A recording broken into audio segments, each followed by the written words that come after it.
राज्यातील शेतकऱ्यांना संपूर्ण कर्जमाफी द्यावी या मागणीसाठी भाजप विरोधात सर्व पक्ष चित्र असं अर्थसंकल्पीय अधिवेशनात तयार झाले। मागील आठवडा याच मागणीवरून वाया गेल्यानंतर आता विरोधकांसह शिवसेना आजपासून सुरू होणाऱ्या दुसऱ्या आठवड्यातही आक्रमक राहणार आहे।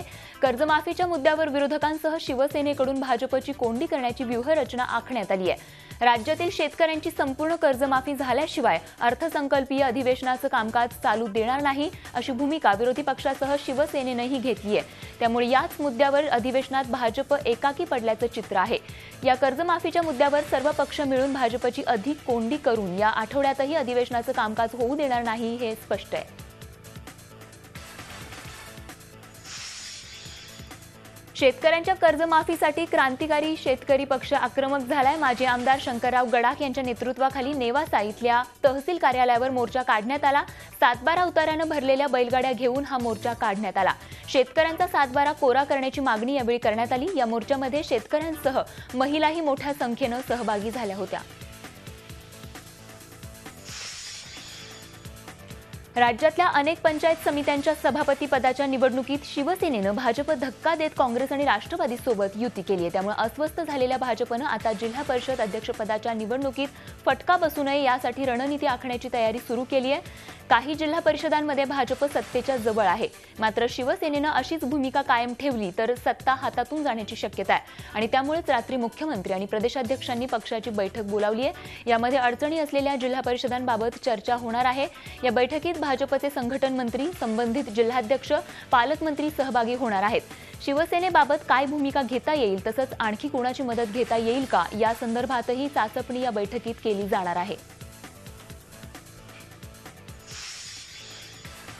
औरंगाबाद पंचायत समितीत शिवसेना आणि काँग्रेसने एकत्र येत सभापती पदाची निवडणूक जिंकली आहे। काँग्रेसचा सभापती झालाय तर शिवसेनेचा उपसभापती झालाय। 8 जागा असलेल्या भाजपला या दोन्ही पक्षांनी मिळून सत्तेपासून दूर ठेवले। पंचायत समितीच्या प्रांगणात काँग्रेस आणि शिवसेनेचे झेंडे पहिल्यांदाच एकत्र फडकताना दिसले। औरंगाबाद जिल्हा परिषद अध्यक्षांच्या निवडणुकीतही शिवसेना काँग्रेस एकत्र येण्याची चिन्ह आहे।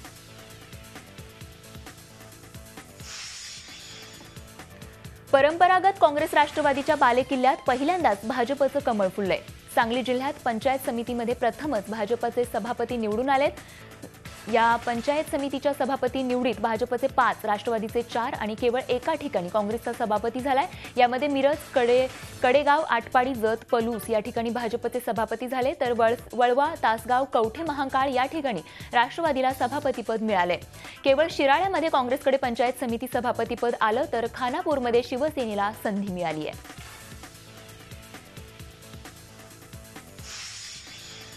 पुण्याच्या महापौर आणि उपमहापौर पदाची निवडणूक होणार आहे।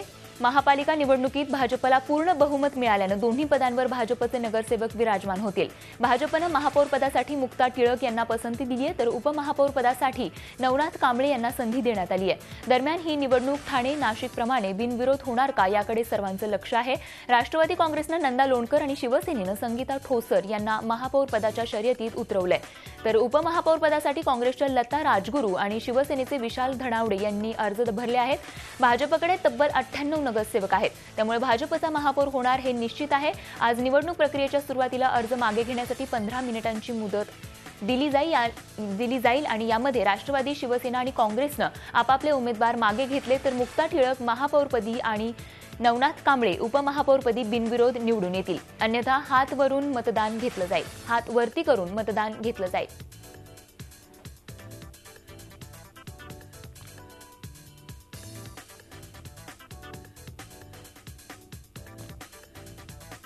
तर पुणे मनपातील पक्षीय बलाबल आपण पाहतोय। भाजप 98, राष्ट्रवादी 40, शिवसेना 10, काँग्रेस 11 तर मनसे 2 आणि इतर 1। पुणे महानगरपालिकेतील हे पक्षीय बलाबल आहे।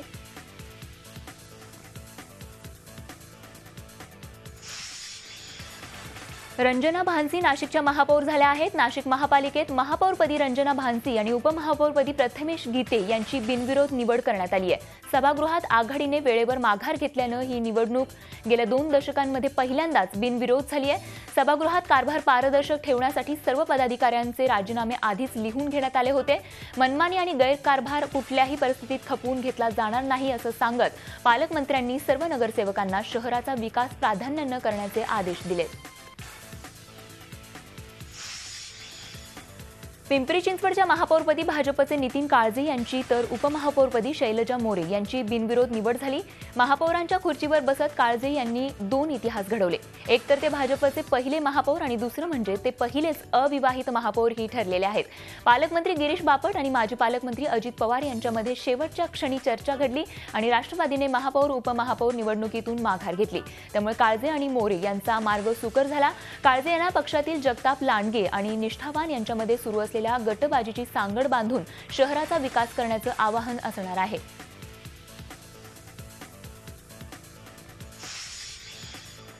धुळ्यामधील डॉक्टर मारहाण प्रकरणातील संशयित आरोपी प्रदीप वेताळनं आत्महत्या केल्यानंतर निर्माण झालेला तणाव निवळलाय। संशयित आरोपी प्रदीप सदाशिव वेताळचा मृतदेह शवविच्छेदनासाठी हलवण्यात आलाय।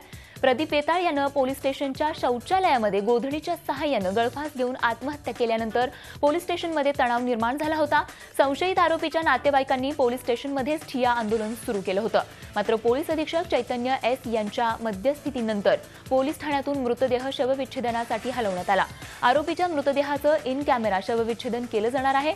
या घटनेमुळे आता प्रभारी अधिकारी आणि ड्युटीवर असलेले कर्मचाऱ्यांवर प्रकरण शेकलं जाण्याची शक्यता आहे। मुंबई वाहतूक पोलीस दलात भ्रष्टाचार नसल्याचं लाचलुचपत प्रतिबंधक विभागानं मुंबई उच्च न्यायालयामध्ये सांगितलंय। मुंबई वाहतूक पोलीस विभागामध्ये कोट्यवधींचा भ्रष्टाचारासंदर्भात स्टिंग ऑपरेशन करून पोलीस हेड कॉन्स्टेबल सुनील टोके यांनी उच्च न्यायालयात याचिका दाखल केली होती।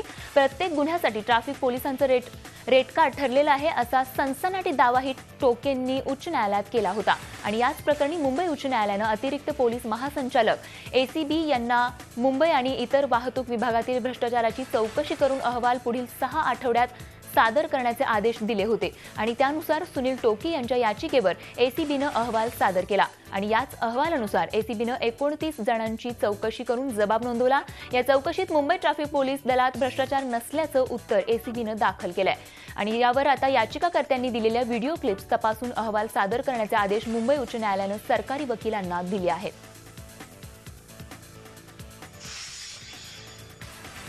स्वतःचे आपत्ती व्यवस्थापन म्हणजे सिटी डिझास्टर रिस्पॉन्स फोर्स असणारे मुंबई हे देशातील पहिलं शहर ठरणार आहे। एनडीआरएफच्या धर्तीवर शहर आपत्ती व्यवस्थापन पथक स्थापन करण्यात येणार आहे। आयुक्त अजोय मेहता यांनी नुकतीच या पथकाच्या उभारणीस मंजुरी दिली आहे। या पथकामध्ये महापालिकेच्या सुरक्षा दलातील 200 जवानांचा समावेश करण्यात येणार आहे। अखेर महापालिका निवडणुकीनंतर मुंबईकरांना पेंग्विन दर्शनाचा मुहूर्त ठरलाय। 17 मार्चला संध्याकाळी राणीच्या बागेत लोकार्पण सोहळा आहे। शिवसेना पक्षप्रमुख उद्धव ठाकरे यांच्या उपस्थितीत हा सोहळा पार पडणार आहे।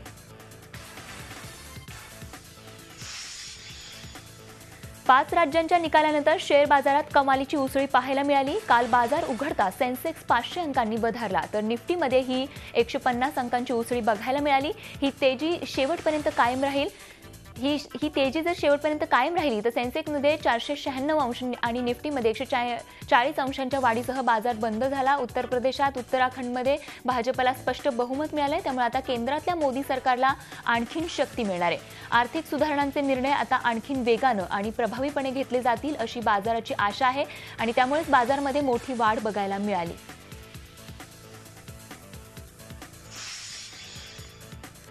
दिल्लीतून गोव्यात परतलेल्या मनोहर पर्रिकर यांनी गोव्याचे 13वे मुख्यमंत्री म्हणून शपथ घेतली। सुप्रीम कोर्टानं काँग्रेसला फटकारल्यावर पर्रिकरांचा शपथविधी सोहळ्याचा मार्ग मोकळा झाला। मात्र शपथविधी दरम्यान एक घोळ झाला। पर्रिकरांनी सुरुवातीला मंत्रिपदाची शपथ घेतली मात्र नितीन गडकरींनी ही चूक लक्षात आणून दिल्यावर त्यांनी पुन्हा मुख्यमंत्रिपदाची शपथ घेतली। पर्रिकरांसह महाराष्ट्रवादी गोमंतक पक्षाचे सुदीन ढवळीकर आणि मनोहर आसगावकर, गोवा फॉरवर्ड पक्षाचे विजय सरदेसाई, जयेश साळगावकर, विनोद पालयेकर, अपक्ष रोहन खवंटे आणि गोविंद गावडे यांनी शपथ घेतली। माजी उपमुख्यमंत्री फ्रान्सिस डिसोजा आणि पांडुरंग मडकईकर या भाजपच्या 2 आमदारांनी शपथ घेतली। मित्रपक्षाच्या साथीनं राज्यात स्थिर सरकार देण्याचा विश्वास यावेळी पर्रिकरांनी व्यक्त केला।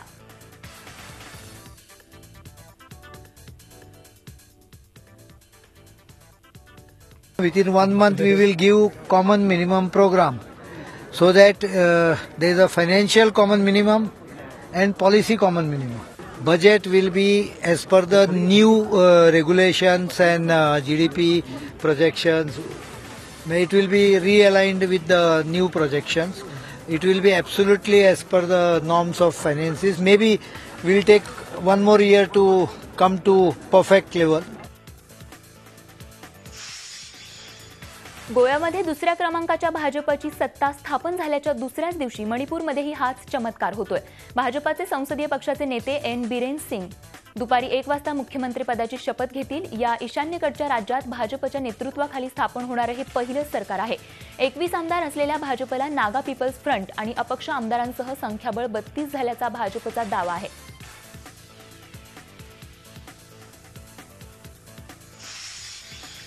ब्रिटनच्या पंतप्रधान थेरेसा मे यांनी ब्रेक्झिटची प्रक्रिया सुरू करण्यासाठी संसदेच्या दोन्ही सभागृहांनी मंजुरी दिली आहे. हाऊस ऑफ कॉमन्स आणि हाऊस ऑफ लॉर्ड्सन यांच्या याबाबतच्या विधेयकाला मान्यता दिल्यानंतर आता केवळ राणीचं त्यावर शिक्कामोर्तब होण्याची औपचारिकता बाकी आहे. हा ब्रिटनच्या इतिहासातला निर्णायक क्षण असल्याची प्रतिक्रिया मे यांनी व्यक्त केली आहे. अमेरिकेच्या यूएसए कार्ल विन्सन या विमानवाहू युद्धनौकेनं दक्षिण कोरियामध्ये सुरू असलेल्या संयुक्त कवायतींमध्ये भाग घेतला. मात्र यामुळे उत्तर कोरियाचा संताप झाला असून अमेरिकेनं काही आगळीक केल्यास निर्दय हल्ला करण्याचा इशारा अमेरिकेला देण्यात आला आहे. इराकच्या मोसूल शहरामध्ये लष्कर आणि आयसिसच्या फौजांमध्ये तुंबळ युद्ध सुरू आहे. टिग्रीस नदीवरच्या पुलावर कब्जा मिळवण्यासाठी हा संघर्ष सुरू आहे. मोसूलचं मुख्य शहर आणि पश्चिम उपनगरांना जोडणारा हा पूल राजनैतिकदृष्ट्या महत्त्वाचा मानला जातो. जर्मनीमध्ये German speaking Islamic circle in Hildesheim या संघटनेवर बंदी घालण्यात आली आहे. बंदीच्या निर्णयानंतर हिल्दरशॅम शहरातल्या एका मशिदीवर पोलिसांनी छापा टाकला. या संघटनेशी संबंधित अनेक जण सिरिया आणि इराकमध्ये आयसिसमध्ये सहभागी होण्यासाठी गेल्याची शक्यता आहे. अमेरिकेमध्ये आलेल्या थंडीच्या लाटेमुळे न्यूयॉर्कचं विमानतळ ओस पडल्याचं चित्र दिसलं. जगातल्या सर्वाधिक बिझी विमानतळांपैकी न्यूयॉर्कचं विमानतळ आहे. मात्र थंडीमुळे अनेक भाग बर्फमय झाले असून गरजेशिवाय घराबाहेर न पडण्याची सूचना नागरिकांना देण्यात आली आहे. 14,000 वर्ष जुन्या महाकाय हत्तीच्या अवशेषांचं मेक्सिकोमधले तज्ज्ञ जतन करतायत. या अवशेषांच्या अभ्यासातून पुरातन काळातल्या जीवसृष्टीवर प्रकाश पाडण्याची आशा आहे. 2016 साली टल्टपेक इथे या मॅमथचे अवशेष सापडले होते.